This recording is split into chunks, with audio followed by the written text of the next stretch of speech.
Well, welcome to The Edge, Steve. Hey, welcome. Glad to be here. This is Steve Hammer. He's CEO of RankHammer. Steve runs an award-winning digital marketing agency, RankHammer, out of Dallas, Texas. His team continues to grow and get recognized as industry leaders. And you've seen their original work get published in PPC Hero, Moz, SEM Post, and they also present at conferences such as SMX Advanced, as well as Hero Conference over at as well as PubCon too, right, Steve? Yep. Hit a good variety of them, even the old SESs and the like. So sweet. Steve's specialties are web analytics, interactive marketing, business partnerships, and negotiation. The negotiation part. Ooh. And he's the hammer. Do you know Denzel Washington? Oh wow! See that reference? There it is. That got that morbid real quick, didn't it? Thank you, Nate. He was in the movie The Negotiator. I know. How is that morbid? Did you see what he did on that movie? It's Denzel Washington. All right, sorry, Bert. It's big with good names. So there you go. Exactly. Yeah. So event marketing, market research, grassroots marketing, you do pretty much a heck of a lot there in marketing. So tell us what a day in the life of the Hammer looks like. It wakes up every day. I check my clients' results. What is the big thing? What's going on with them? What are they doing? And sort of what are the dailies look like for our client list. Every day does vary. If something's unusual, that really can lead to a variety, a big fork in what the day looks like at that point. Sure. Because in a lot of cases, you'll get that intellectual curiosity of, this Tuesday is very different than last Tuesday in terms of traffic or performance or a page that's getting a lot of activity or results up or down. And from there, it's really in a lot of cases following that lead as far as we can take it, usually through the morning, and then from there, it's the afternoon is spent fixing a lot of things or working on client business and trying to push results for folks or push technical solutions, write scripts, whatever the case may be that guides things along from there. Excellent. So the dailies that you're talking about, I gotta hear what tools that you're using to get those daily results, because there's a heck of a lot of tools out there that don't give you a snapshot more than a week out. So can you give us some tidbits of where we want to go find the daily results there? Yeah, we're very much a Google shop. So in a lot of cases, we're using Google Analytics as our primary dashboard. There you go. We like to push things back into it whenever we can. So we'll push back in through our call tracking systems to make sure we're recording those in Google Analytics so we can get that as a primary source. We believe very strongly in the system of record concept as much as you can get away with it. So if you have that single source that single center, if you will, that pushes all of the information you can push it all into, and GA in a lot of cases can do that. We'll shortcut into other systems. We've used NinjaCat, for example, for PPC spend, which it's better for in a lot of cases. But in general, it's looking at the GA and what did we look like last year at this time? What did we look like last week at this time? What did we look like last month at this time? And those comparables and give as much context into it as we can. That is a fantastic discipline, and I applaud you. I mean, that's where digital marketers should get their marching orders. They obviously should have their strategies of what they're deploying and what their teams are actually going to be executing, but seeing the heartbeat and getting that value back from the sites and whatever measurement tool that you're using, stay focused on that, because that gives you that feedback loop that's incredibly necessary. Yeah, the key to it, or the challenge of it in a lot of cases, is getting good data collection. It's certainly gotten a lot better and continues to get a lot better with tools like Tag Manager and the integrations that you can do and things like dimension widening and some other advanced techniques where you can push a lot more data into Google Analytics, app data, or anything along that line. It gives you a lot of that accessibility to be able to pull in a lot additional data sources, even extra web, if you will, in some cases, to really kind of feel how things are going. Oh, very cool. Well, Rank Hammer just won an Agency of the Year award at U.S. Search Awards. Got to tell us about that. Yeah, that was a fantastic honor. We were the best small agency in 2015. So very, very proud of that as an accomplishment. It was, an application we put in for. We were shortlisted for it. We considered that enough of an honor to begin with. Just to sort of be on the short list. But to actually be selected for it was something that I sort of will never forget as an overall option. And at the core of it, the big thing for me was I got to get up there and say what was really important to me. And in a lot of ways, it was giving back to the industry. That to me is one of the key values. It's one of the reasons I like to speak at all these conferences. We are a small agency. We have a lot of things that we do, but one of the reasons I think we specialize in what we do is I like to push the boundaries of what all our tools can do. So, things like scripting and the tag manager and the data collection kind of techniques that we were talking about. I want to teach other people to do that too, so that this whole industry can rise and be better because of it. Oh, excellent. Well, give us a little bit of understanding of your company, Rank Hammer. How big is the organization? It's still a fairly small organization. We'd still qualify as in the small category, which is under 30 folks. So, we're definitely not a massive firm by any means. But that leads to a bit of a philosophy for us. We like to really only hire senior people that can really bring strategic advice and have that partnership approach across with things. I think that's very, very important. Yep. In a lot of cases, there's time where we're just acting actually as consultants for folks, not even doing the execution, right. Which is a little bit of an unusual role for a digital marketing firm. Just sort of being the backseat expert, the backseat driver telling people what to do. Kind of deal. So our work does vary greatly. We do a lot of the technical sides of things, as is pretty obvious in terms of scripting is a big factor for us, something I speak a lot about in the AdWords realm. Tag manager implementations is another big focus of ours to make sure that you're getting all of the complex data that you want, particularly in Ajax type applications where it's not always the easiest thing to figure out. Yeah, sure, certainly. Those sorts of things, or continuous scrolls, or those sorts of things where the collection of the data isn't always the most intuitive or obvious thing. Understood. Well, I mean, there's no shame in being a boutique shop, a small shop. In fact, you know what? You can do a heck of a lot of things a heck of a lot more quickly with a smaller organization. So, I mean, I think that's the sweet spot for a lot of digital agencies. They can get too big and too compartmentalized.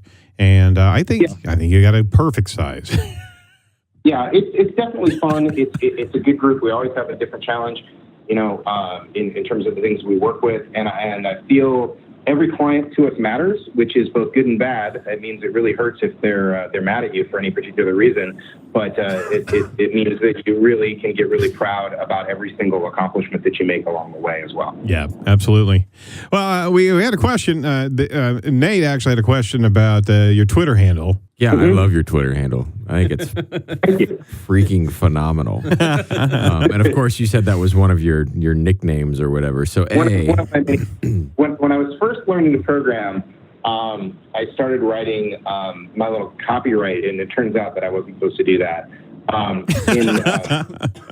But I got chided for it much later when I was leaving that job. But I was writing in Pascal, which tells you this is a long time ago, and I wrote this program cannot be used without the express written consent of Major League Baseball and all this other crazy stuff at the top of my code. Oh wow! And I put copyright 1995 Arm & Hammer, and just kept it ever since then. So I've got that handle. That's pretty good. So it was me being a smartass at the core of it, helps. And it's something that's just kept ever since.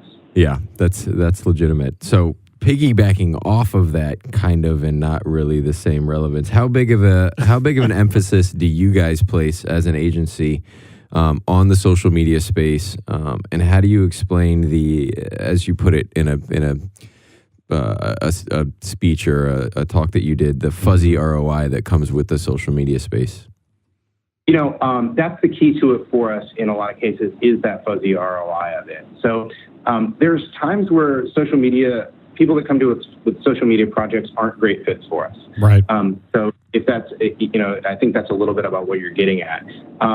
If it's a strict branding play and it's looking for how many likes do we have or how many followers can we get, you know what? That's just not a great lineup for us. Right. Because we are so focused on what's it really going to deliver to you in the end result. Even if it's something that's soft and fuzzy, I like metrics that matter a little bit more. I want to see not only how many people that I get to a page, but how many people that I get a week from now that actually came back and remembered who it was that read the article, right? So looking at cohort analysis and looking at opportunities like that. So from acquisitions, did they come back? It's not just that first step, that primary metric that's easy to get. But that's where I think a lot of us stop. And when we stop there, we miss the point. That's an easy to get metric, and in a lot of cases, it's a horrible one. It doesn't relate to ROI at all. And it honestly doesn't relate to anything, because a like doesn't mean anything to a company and its infrastructure, its lead acquisition. There's nothing there of any substance, and that's the biggest thing. From an education level for a organization that works with you. Are these some of the things that you try to debunk or try to educate, or are they just not the client that you're looking for? Yeah, absolutely. No, we'll have that conversation with them in terms of the way we like to look at things. And if it's not a fit, it's not a fit. I don't think there's any harm in not working with people that you're not going to work that you're not going to deliver the kind of results or have the kind of approach you have. I use the example of Lamborghini, which has over 10 million likes on its Facebook page and sells 2,500 cars a year. Right? Those are really weakly correlated numbers, right? They need a lot of likes to sell another car. Exactly. But if they use that same logic and applied it to Ford has like 2.5 million likes on their Facebook page, but they sell 6 million cars a year.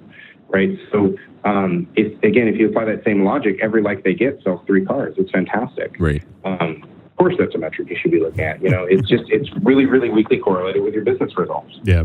That's great. Yeah. We get into a lot of the conversation. We get asked a lot about how do I get an ROI out of the social media, and we've got to go through the education route. But I mean, the fact of the matter is the customer, our client, is not aware. It doesn't understand the multi-point connection that any of their own customers are living inside that digital ecosystem. They're in a number of different areas and not understanding that they need to be there and communicate and have the one-to-one communications with their followers there. They don't realize how valuable that actually is, because they're just looking at the linear transaction, not this multi-faceted approach. Yeah, it is really a multi-touch thing. A like, in a lot of ways, the thumbs up is an absolute perfect analogy for the like. It's in a real world thing. It's walking by a store and put the thumbs up as you walk by it. It's absolutely perfect. But if you tagged every last one of those people and you marked them down and you knew that they came to you from Facebook and you tracked them as if they came from Facebook and you knew that was their source, you now can see if their behavior is different than somebody else's. And in a lot of cases it is. That's where the real ROI of social, even in a branding measure, comes from, is when you get those guys that are out there, if your transaction rate, just to make numbers up, is 2% for the average population, but 4% for your Facebook population, that tells you something, in terms of what that retention or activation rate is. Yeah, absolutely. Now, we've heard agencies will flat out refuse working with a client if they don't do social media. What are your thoughts on that? I think that's a bit odd overall. I'm a huge Twitter user. There's no question about that, but I don't even touch Facebook, right? Hardly at all. And I think it's really what the strategy is. If you're a bank, as one classic example, you can have very successful advertising campaigns, very successful PPC campaigns, very successful things that you're doing all around, social outreach that's in charities, but not do any social because it's such a regulated industry, you can't say anything anyway.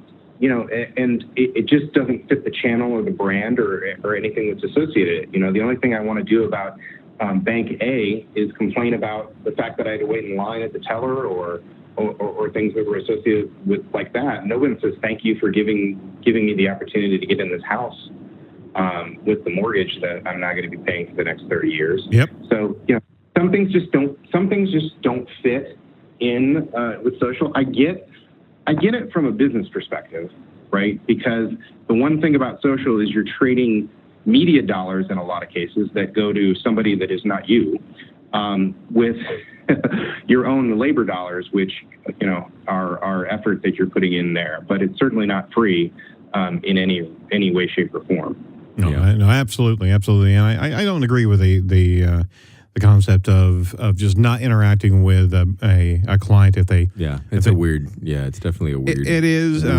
I can understand if companies have a lot of experience in that social space, they have a lot of wins that they can actually pare down and be able to bring to a client. But anyway, you say two things from our pre-show questionnaire. There are two things that kind of bug you.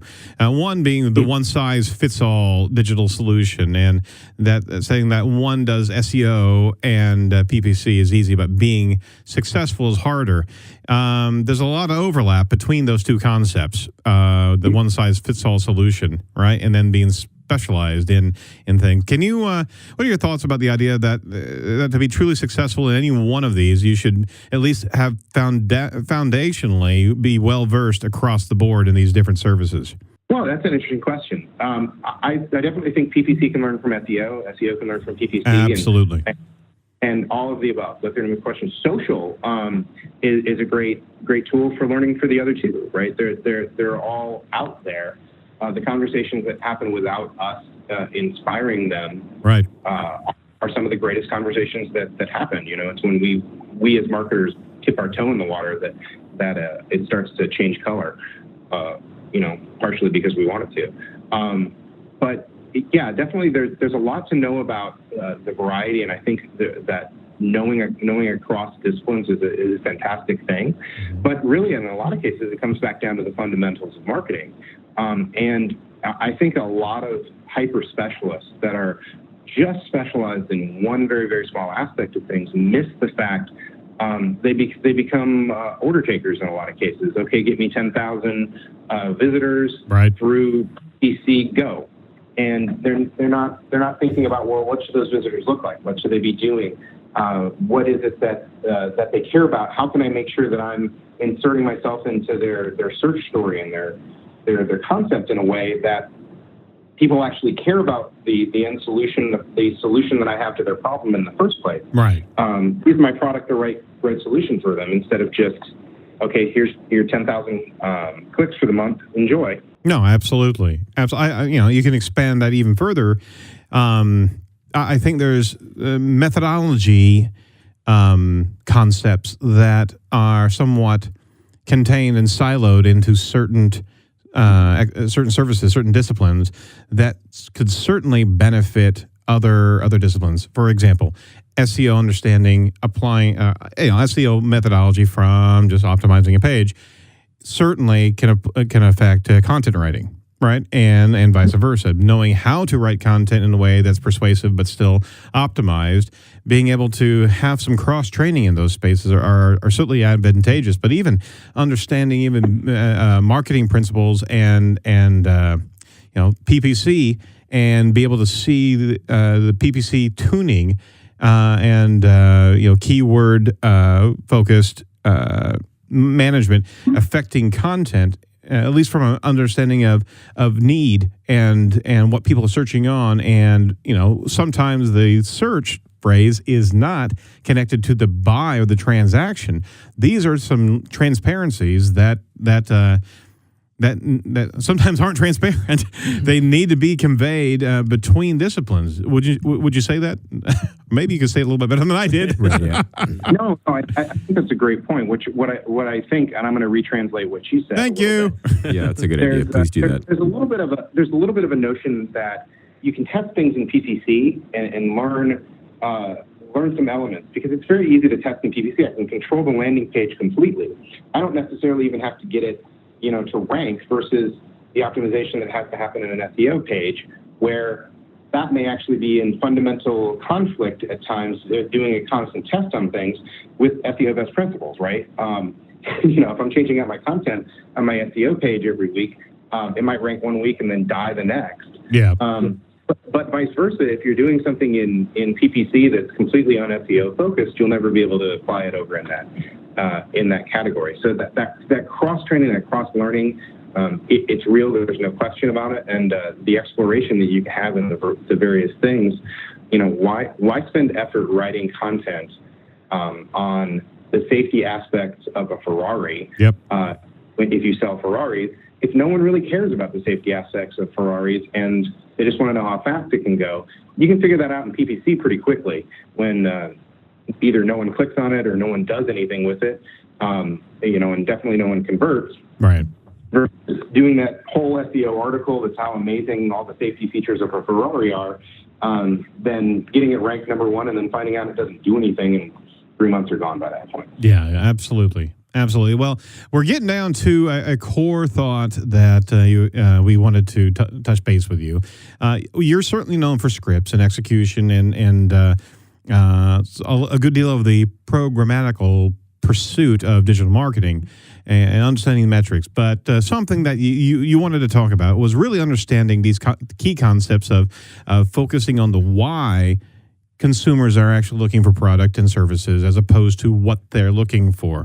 So I'm going to tee that up to you because it certainly means a lot. And we certainly have some thoughts in that space from our own agency.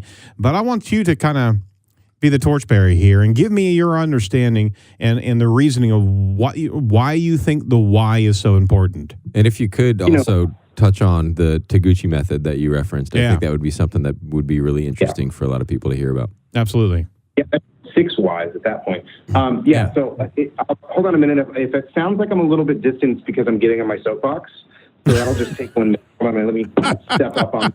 You have to raise if you have to raise the mic, we understand. You should get somebody else to help you with it. Don't you pay people to do that for you? Yeah. No, I don't have people to do anything for me, I think. Why is the why so important? It's very easy. I think we get such an amazing amount of data as digital marketers, right? Like you can see that somebody searches for, I'm going to stick on safety in Ferraris for some reason. You can see somebody searches for the safety of Ferrari and they look at that, but you don't know the why behind that.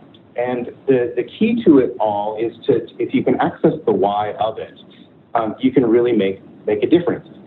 I have a problem solution model, and that's just pretty much the way my mind works, right? Mm-hmm. I'm searching because I have a problem and I want to fix it. It may be that I just, don't have any shoes that I like. It may be that I want a prettier car. It may be that I want to put a picture on my wall. But I already have a preconceived notion of a way to solve a lot of those problems.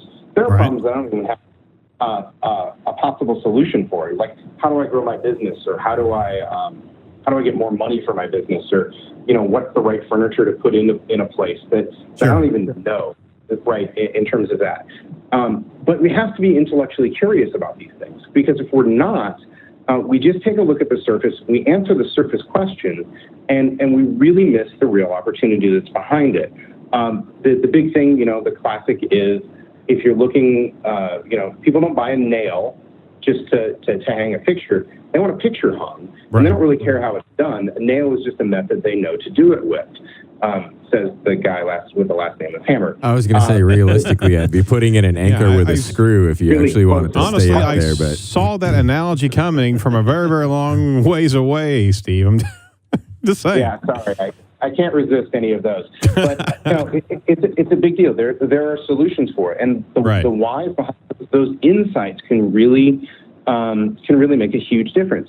We've seen, just changing a couple words in PPC copy and really always being testing about that, we changed what it was that a brand was talking about. They weren't talking about the procedure that they did. They were talking about the results of the procedure. Right.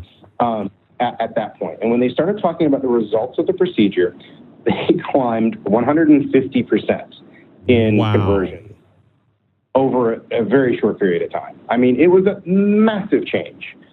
These are things that are fundamental to brand marketers, right? When you're a brand marketer, you're thinking in that classic, my product is the X category for my target that does this differentiation better than Y because of Z, right? Got it. The sort of classic statement that's out there.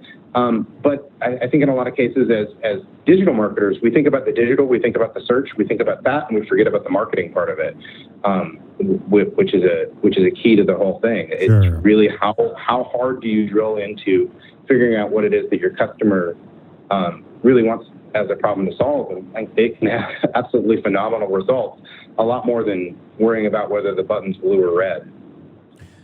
Or any other countless little tactical thing that we do. Yeah, absolutely. I mean, you're spot on. Now, let me ask you. I do want to get to the Taguchi model. I do want to fill here one small area. It's not a small area, but it's a important space to get to, and I've mentioned that on this show a number of times. There is a kind of a embracing of the buyer's journey that is coming across in all areas of digital marketing, from PPC to SEO, content marketing, social media, be able to reach people where they are in their pursuit of a solution. And that solution is the goal that they're trying to achieve. It's that hole that they want, that picture they want to have hung, right?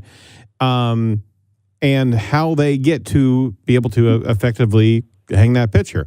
And there's a number of stages along the way for you to be able to communicate to the consumer as they're learning what solutions are out there and what the providers of the solutions are and who they should actually be considering and what the unique selling propositions are between these different providers. All the while, you have segmented content, segmented social media, segmented PPC valuation, and hooks that you can actually connect with those consumers along those ways. This is the why, and it's the process of the why. Would you agree with that? Yeah, absolutely, and I think that's a big part of the key to it, right? If you're the guy that's helping them even divine what their problem is, yep, before they've articulated it in a final solution sort of way, right? I want a sexier car. That could be a Ferrari, it could be a Lamborghini, it could be a Jaguar, it could be countless other automobiles. But if now you see the James Bond, top 10 sexy car sort of thing, oh, well, maybe it's an Aston. You're answering the question before they're even asking it. And I know cars are about they're always a classic that we use and overuse in that regard, and the sexiness of them is a terrible thing to say in a lot of ways. But hey, Dodge is pretty sexy too. I'm just going to say that right out there. Never mind. Sorry, I drive a Dodge. Yeah, he had to throw it in there. Go on. I'm sorry. I understand. Hammer him for I'm it. Hammer. Which should tell you something about me. I'm a Subaru ambassador in terms of my brand loyalties, and so far this is the first mention of them I've made. So sorry, that's Subaru. pretty good. Yeah, no, that's okay. My wife drives a Subaru. We like it. I drive a Kia. Nobody cares. Nobody cares, man. All good. Keep it going. Sorry, that was a random non sequitur dropped in the middle. Stop. Hammer time. And no, I think that's all great stuff. In terms of the aspect of it, you want to get the journey. You want to, and the earlier in the various points of the funnel or the journey, the story, as I like to call it, as they start from the beginning of it, and your ability to insert yourself in that conversation in a natural, relevant, useful way is some of the most powerful marketing we can do. Absolutely. And we have access to that. I need a new tire. Why? I got a flat. Why? Because I drove down a potholed road. Why?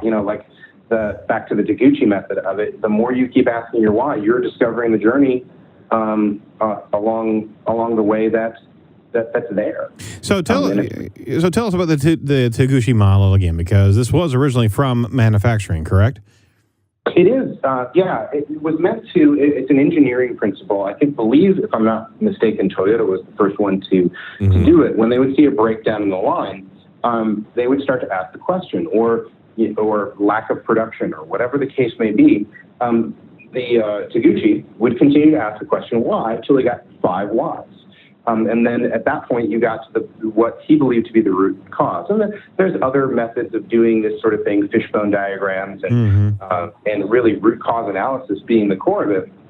But the idea being, of course, behind all of it is the root cause is the thing you need to fix the most. In a marketing parlance, though, the root cause is the problem that they're trying to solve in the first place. Right. If you just translate it just a little bit in terms of the things that we do and keep drilling down on the whys, in your Google Analytics, in your your phone recordings, or talks with customers, or anything that you're doing, and keep asking why they're into something, you can identify those insights. That's quite literally when I was talking about that 150% increase in conversions that we got out of the client, same budget. That was what we did. We just kept drilling why. You're in here. Why are you in here? Well, I'm in here because I need this procedure done. Oh, why do you need that procedure done? Well, I've had this condition for a long time. Well, why did you get that condition? Well, I had this problem and I started noticing it, and it started getting worse. You just keep asking the question until you finally get to the core of what it was that we're doing. It revealed the insight that was able to translate into big performance gains. Excellent. So, I mean, the why is the core of how you need to be able to divine what their customers are looking for, and you've got to find that root cause. That's the steerage point for all digital marketing, for all human existence. Exactly. For almost all existence.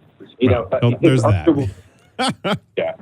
Well, very few of us make irrational decisions. In almost anything. There's always a reason behind even the most irrational seeming decision. There's a rationality to that person. It may not be rational to us. It may not have been the same decision we would have made, but that person had a rational reason for doing it.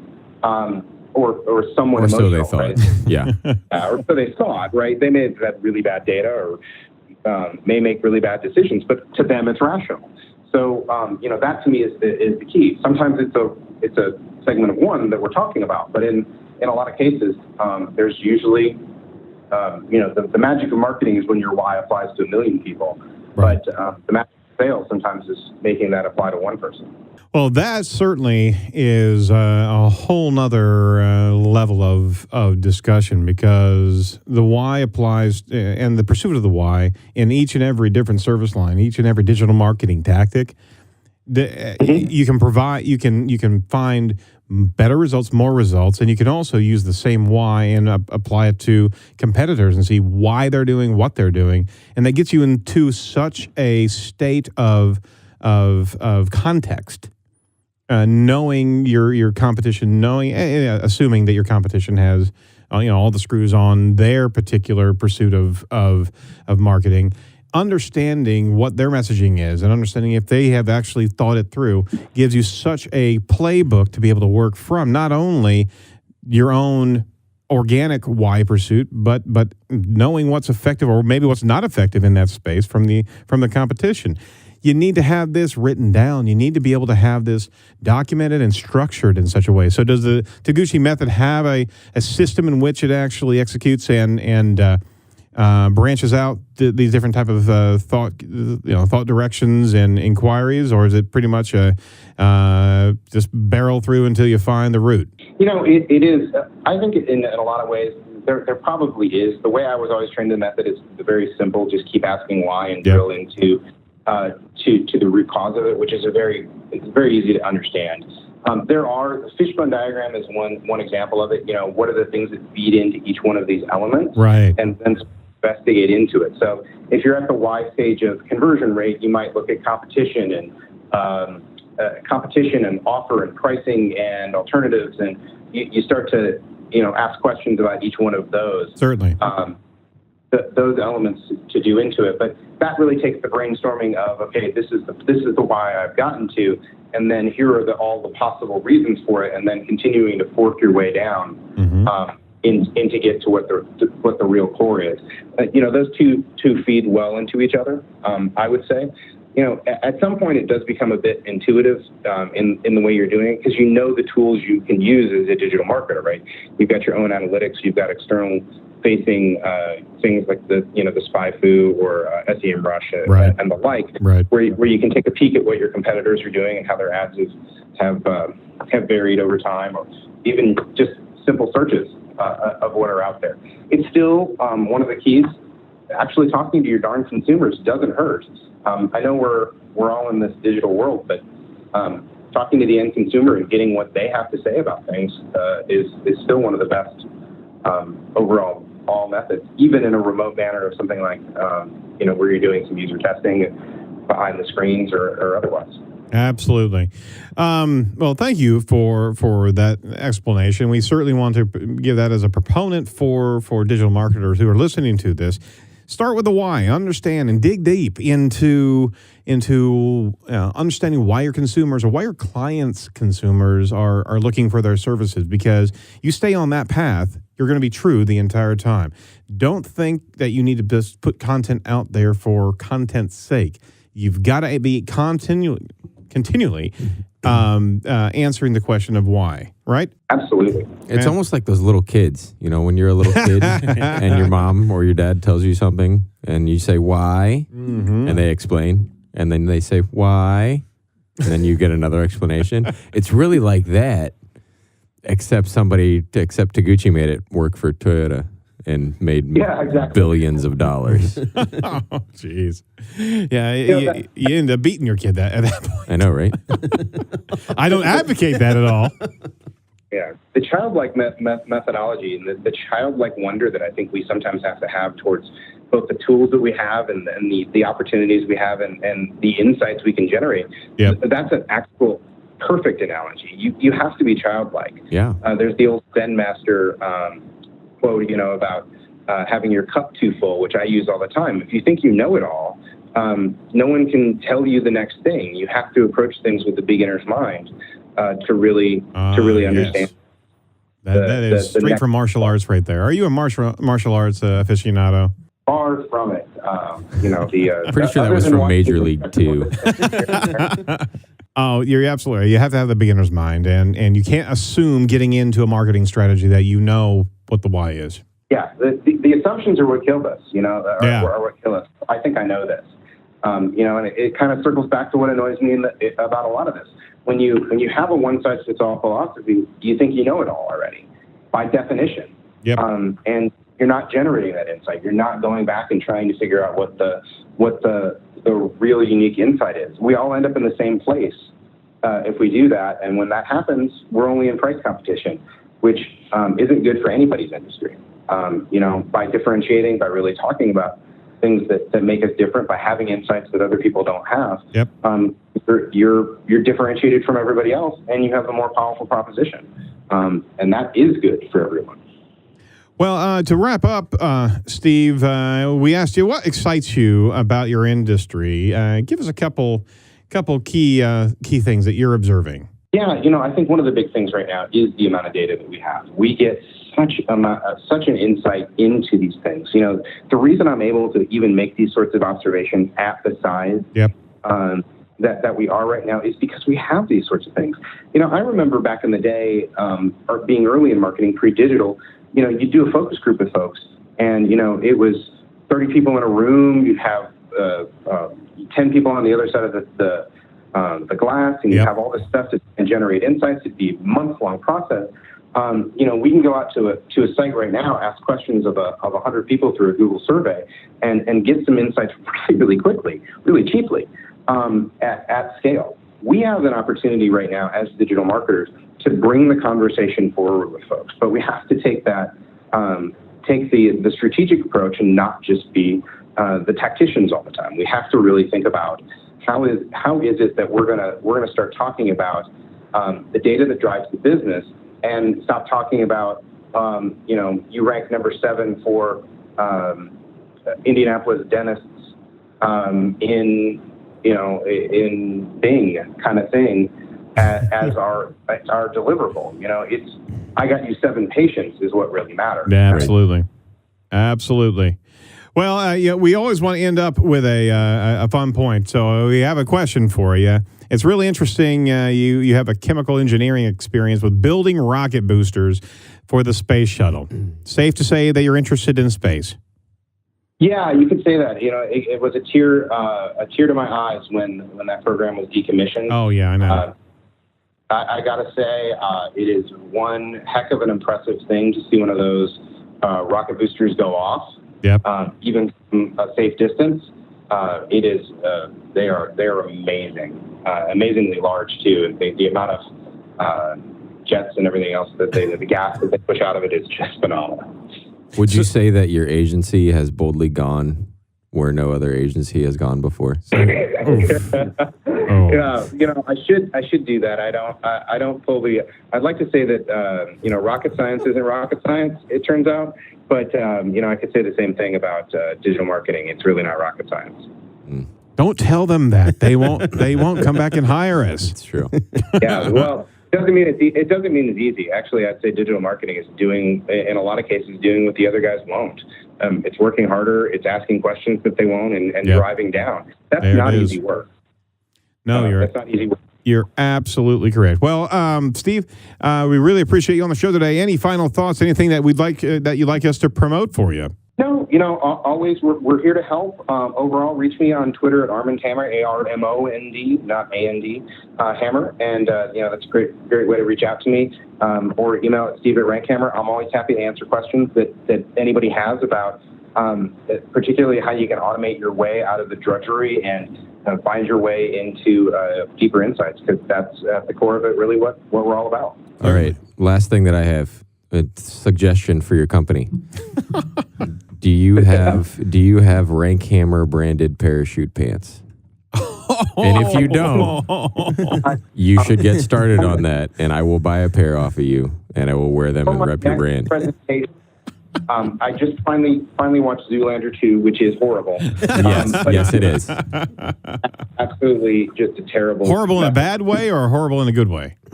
No, Zoolander 1 was horrible in a good way. Got it. Zoolander 2 was horrible in a horrible way. Yeah. But it did have one scene that I'm trying to screen capture, but have not yet found a way to, not yet really had the effort to do it, because I don't want to even have to fast forward through the movie again. Yeah. Which is when they go to the fashion prison and MC Hammer is in there for Hammer Pants. Because he's still bankrupt. I need that for my next presentation. That's beautiful. It just needs to be. It needs to be in there. I'm obsessed with hammers of all sorts. So that being the lone one that I had enough palming for. If you make those pants happen, I'm telling you, we'll rep you here in Indianapolis. Absolutely. I love it. All right. Well, thank you so much for the Hammer Time. Thanks, guys. Appreciate being on, and look forward to talking to you later. Absolutely. Hey, are you going to be speaking anywhere soon? Right now, at least until the end of the year, my schedule is free for a bit. I think we pick back up in February or March. Roger that. Okay. Well, finally being through conference season. Great. Understood. Well, we'll certainly be watching for you as we make our ways through the conferences. Thanks so much again, Steve, of Rank Hammer. We greatly appreciate the time today.